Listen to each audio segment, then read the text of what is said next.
This man knows all about branching out. Good Morning Football, a great program that he has been on for many years. He's now got a new podcast on Spotify and with Bill Simmons in The Ringer called 10 Questions with Kyle Brandt. He is here on the Rich Eisen Show. Kyle, to stay on brand, does that mean I can only ask you 10 questions in this interview?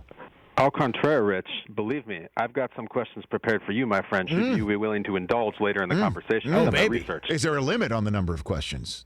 I came up with 2 for you. I figure you are the question master, but if there's time, I went into your background and I know some things that you like that we have in common. So I set aside a couple for you. Well, how about how do you want to game this out then, Kyle? Do you want me to ask you a question, then you ask me a question, sort of like a little serve and volley, or? Yeah, let's do it. Karch Karai. Go ahead, set me up. Karch Karai. Steve Timmons. First question for you out of the box. I saw you say this on Good Morning Football. I have not heard the theory behind this, but I'm wondering, what's the concept between the Dallas Cowboys and Long Island iced tea? What's that about, Kyle? What a fair question to start this. Thank you, Kyle. It's August again, and so we put the Dallas Star in the show, and we say this is great, and Dak this, and they got a new receiver wearing 88, and it's very exciting, and they got a new coach this year, so it's great. But the Long Island iced tea thing is just, are the Cowboys just like a bunch of fancy ingredients? Like, I go to the bar sometimes, back when we used to go to bars, Rich, and I see the young lady or the young man, the bartender, wearing a CBGB shirt and a sweatband, and they've got about 12 bottles in between their knuckles pouring into one cocktail, and it just seems to be a lot of fancy ingredients and sweetener and bubbles and boozes. Is the drink really that good? Because in the end of it, you're still holding your hair back and throwing up in a gutter. I just know the Cowboys have a lot of fancy ingredients, but sometimes just the drink isn't that good. It's fancy every year, but I'm not necessarily ready to order it. Right. So what is the ultimate determination on this subject matter, Kyle? Are they the Long Island iced tea? Do you believe yea or nay? I think in the hands of a steady bartender who knows the right balance, then yes, it's a delicious drink. Because I guess the secret behind the Long Island, Rich, it's been a long time since I was a college freshman, but I think it just tastes delicious and goes down and you don't realize that you're hammered a few weeks into it. So if Mike McCarthy has the balance, I think they're a playoff team last year. I think their biggest mistake was not firing Jason Garrett. And you know, Rich, I say that as sharing an alma mater with Jason Garrett. I should be an apologist for Jason Garrett. Yes. I think they held on too long. And if they hadn't, I think they're a playoff team.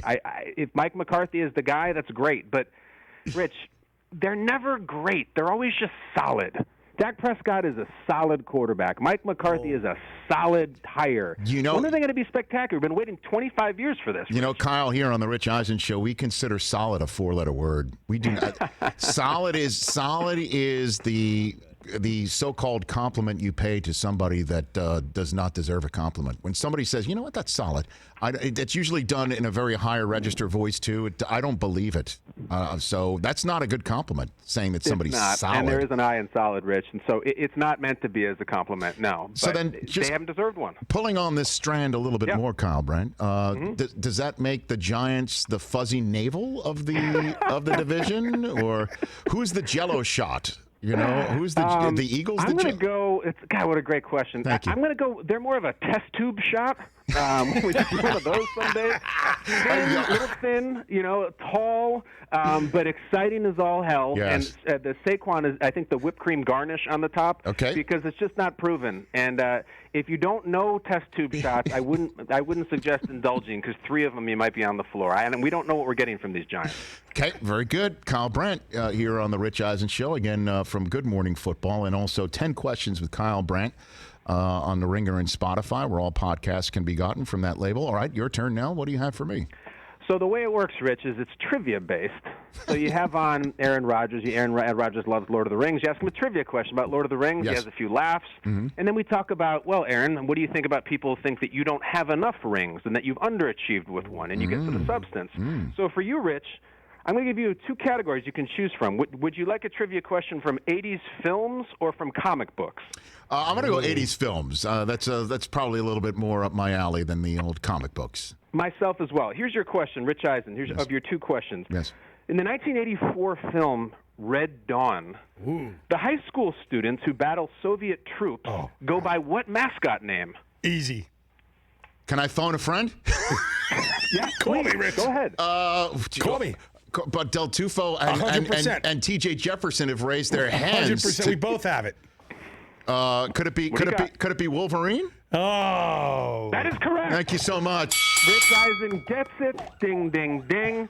And, Rich, I would branch to this as my follow. Yes. Do you have an all-time favorite Michigan Wolverine?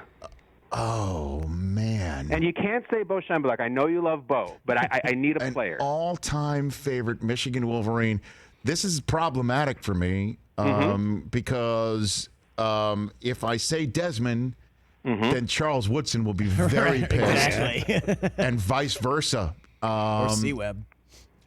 Yeah, but I mean, I went football. I mean, I just started thinking football. Just say Charles and. But Desmond gave me so much joy. Desmond was first. Desmond was the end of my senior year. He was beginning to start shining, and then Desmond won the Heisman, man. Desmond was the first time since Mark Harmon's dad won the Heisman. So does Seawood. You know, and Charles just sent me some great wine, some great innocent wine. Do you want to keep getting free wine? I know that. Charles Woodson is my favorite Michigan Wolverine of all time. Is that a winning answer at the very least? It's a great answer because, Rich, I hadn't spent a dinner with you. I know if there's anything you love as much as Michigan, it is wine. So those two go together. All right, here's my next question for you, Kyle Brandt. Great interview. By the way, great. I appreciate those questions. And the thing I appreciate about your questions, especially, is you were self-promotional in it. So you made that, even though there were questions about me, you made it a little bit about you and your podcast and your guest in Aaron Rodgers. Did you know Aaron was going to come full headset, virtual background of what looked like some sort of cult, some sort of like comet cult? Did you know Aaron was going to come correct like that in your podcast? Who was that crazy guy who rode on the comet through the cult? I don't know, the Hellbot comet guy. I don't remember his name, but it was an interesting choice by Aaron, you know? There was a moment, Rich, where before we started, he said, "Would you like me to get rid of the Starry Night behind me?" And I said, "You know what? I'm liking it, Aaron. Just go with it. It's different."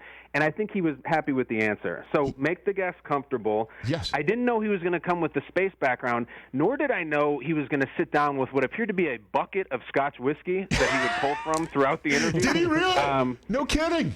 Unbelievable. Now, this was on a Friday night, and when I say night, I'm talking it was 8 or 9 o'clock at night. That's just when he could do it, and it's a Zoom thing, so you just flip open the computer and you do it. Right. He sits down with Scotch. He said, "What do you got for me?" And he just started pulling. Rich, we talked for nearly 2 hours. No kidding. And, he was getting his chops busted a couple of years back because he supposedly couldn't chug a beer. Well, let me tell you, he can put back the Scotch because he drank the entire time and still completely had all his faculties. I've never seen a display like it, but it was like, I know you've talked to him before, and in fact, watching some of your interviews is how I prepared for it in part.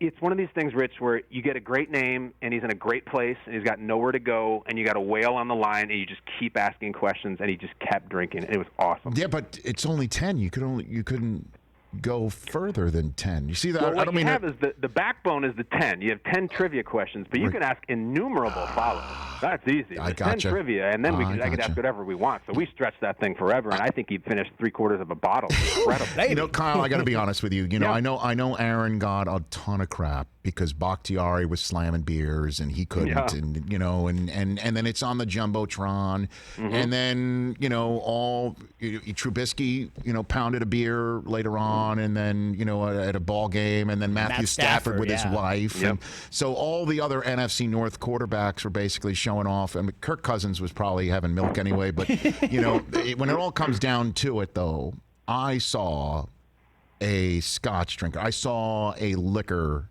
man when he was that. I can't really pound a beer either. I sip what I drink. I can't pound a beer. So I felt a kinship with Aaron right there. I did too. He drank the whiskey like Daniel Plainview and There Will Be Blood, like a gentleman, and in excess, and he retained his composure. And I remember when all that beer pounding was going on, Yes. they went to him and said, yeah, everyone else is doing it well, and they're making fun of you. All these other quarterbacks can do it. And Aaron said, well, it's nice for them that they finally found something that they're better at than I am, so that's good for them. So and I was like, cold-blooded, Rodgers. So to continue this, after your conversation with him, did you surmise whose milkshake does he want to drink up the most? Jordan Love's, Matt LaFleur, Brian Gutekunst? If given the choice of all three have milkshakes, which one does he want to drink up the most on a bowling alley?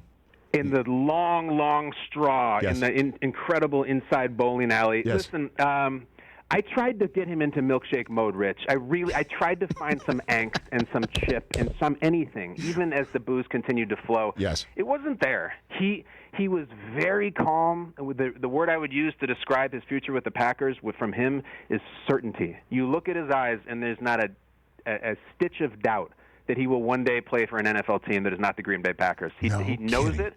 He's at peace with it. And he'll say things that are very veiled, like, well, I wasn't thrilled with the pick, which, as we know, as athletes speak for, I threw my phone against the wall. But I couldn't get him to drink the milkshake. He is an oil man for sure, but he has made peace with it, and he knows he'll be on another team someday. He does, doesn't he? Yeah. You know what? And the reason why I think it's peaceful, and I'm sure the one thing that he loves the most is two people on national television and radio talking about him in this manner. I'm sure he absolutely loves the whole psychoanalysis of something like this. The reason why he's calm is he knows he's Aaron friggin' Rodgers. I know. And he is, I think the milkshake he's going to drink up might be the NFC North, if not more. I mean, the guy was 1 inch of Sunday Night Football turf in Seattle away from being the 1 seed in last year's playoffs, by the way.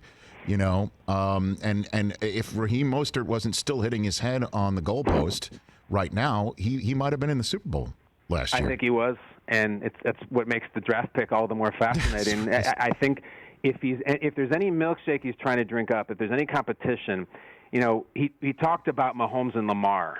And to shift film genres dramatically, if you remember, there's the scene in Happy Gilmore when Happy is taking over the PGA Tour, and they go to a quick but I think important scene where Shooter McGavin is in the woods in secret trying to do the Happy Gilmore tee shot and trying to keep up with this young gunner. And I said to him, do you ever feel like that's you in the woods trying to do Mahomes' no-look pass or Lamar's spin move or something? How do you keep up with these 24-year-old, 23-year-old maniacs? And he wasn't amused by the question, actually. I don't think he liked it as much as he liked Happy Gilmore. I think the response was, I'm still bleeping Aaron Rodgers, and I don't care what some kid's done to the league. I can still play this game. And I think that was as close as we got to milkshake mode. Damn straight. And it again, in the whole symmetry of how his career began and how it appears to be happening to him now is something that we all, obviously in the media, when we were staring at the four walls, wondering if there's going to be a season, was a very juicy story. There's no other way to put it, and I can't wait to see the 2020 season work out on that front. Who's your next guest? Who else you got in the hopper here for your tomorrow? pod? We got the Honey Badger, Tyrann Mathieu comes Love that on, guy. and Love that guy. had all kinds of stuff about. There was a point, Rich, in his life where he couldn't distinguish between who was Tyrann Mathieu and who was the Honey Badger. He thought he was a superhero who had unlimited powers, and Les Miles wept as he cut him from the LSU football team. And he gets into all that stuff. Paul Rudd's coming on. And, Rich, you haven't lived until you've heard Kirk Cousins on this show talk about when he tried to hire Creed to play a private birthday party when he turned 30 years old, and it was just too expensive for him. He couldn't do it. So that's the kind of stories we got coming. So, hold on a second. He doesn't have that problem now. Yeah. How old is Kirk Cousins now? This is after the big money. We got into it, and he said, my high school friends and I love Creed, and I looked into it to try to have them come to play my 30th birthday. I think he's maybe 31 now, 32. Right. And I said, Kirk, how much could it have been? Like, respectfully, you make a lot of money. You can't get Scott Stapp to show up and strum a few chords, eyes wide open. Right. And he just said, well, maybe for my 40th. I said, I don't know, man. But he went into this whole story about he loves them so much. He wanted to pay him, but it's just too expensive, which could not be more Kirk Cousins. This is a guy who still goes to the chain restaurant and uses a gift card, and he has a $100 million contract. It's the best. Is he putting all the Wilf dollars underneath his sleep number? Is that what he's doing? I mean, think what the he is. hell? I think this is the guy who shops at Sears. It goes right under the sleep number. That sleep number is 100 million, Rich, and he sleeps like a baby. That's his number? That's his setting? 100 million. That's odd. My sleep number doesn't go up to that. That's Me neither. That's a little strange. Okay. Well, look, man, congrats. Oh, wait, do you have another one for me, or is the comic book the only other one? No, let's do one on the way out the door. Because, I mean, my comic, and again, I know I date myself. My comic books in camp was Richie Rich. It really was. Sure. You know, Cadbury, the butler. You know, that's what I read in Camp Loconda and Trails End Camp more than anything else. But go for it. I don't know Cadbury. I know the eggs with the marshmallows. That is true. Cadbury. Yes, those are all those. And before we get to Peeps, what's your question? All right, Rich, your category here is Major League Baseball. Oh, okay. I'm a big fan. There are 4 members, Rich, of baseball's 40-40 club. Jose Canseco, Barry Bonds, Alex Rodriguez, Yes. and what Washington National? What Washington National? Only 4 members ever, and this Washington National is one of them. And if you'd like a 50-50, Yes. I can give it to you. Is it a current Washington National? It is not. Oh, so is it Bryce Harper? It is not Bryce Harper. Rich, unfortunately, that is incorrect. Okay. The answer, crazy answer, Yes. is Alfonso Soriano. Alfonso Soriano, everybody. Great name. Yes, Former as a Yankee. member of the Nationals, went 40-40. And I ask you that, Rich, because if we're talking 40s, Yes. you run a 40 That's every right. spring. That's And right. I wonder, you've done it so many years now. How do you feel in the moments before it? Like I want to throw up. That I don't know what's about to happen. Look, man. I mean, the fundraising aspect for it is amazing, and that's all done right by the time I run. Like that. Yes. That pressure of trying to raise as much money and make this thing as helpful as it possibly can be. That's already, if you will, that hay is already in the barn. Now it's just me, A, not hurting myself, or B, jumping the shark with this damn thing. Those are the two things that and also having, Barstool's newest Dion stare at me and be so disappointed in my performance. And then there's the phone call from my wife, who's sitting at home ready for the results, and more often than not, the results get an "Oh, honey." Like that. I don't ever want that "Oh, honey." I just can't get the "Oh, honey." You know, that's the tough part. Rich, I've been watching you do that for so long, especially lately. I have a theory I just want to float. Maybe this is a little controversial. Yes. I love Daniel Jeremiah, and he is a really respected guy who's great at his job. Slow clock on Jeremiah. Slow clock. I've watched it. I've done the Zapruder look at it. I'm looking at you cross the finish line. I'm looking at his watch. Very slow. Charlie Casserly has the sharpest watch in Indianapolis. If Jeremiah can't get you where you need to go, maybe you might consider a swap out. Well, you know what? After Mayock, all those years, with his faulty finger, I'm still going to take Daniel Jeremiah right now. Mayock had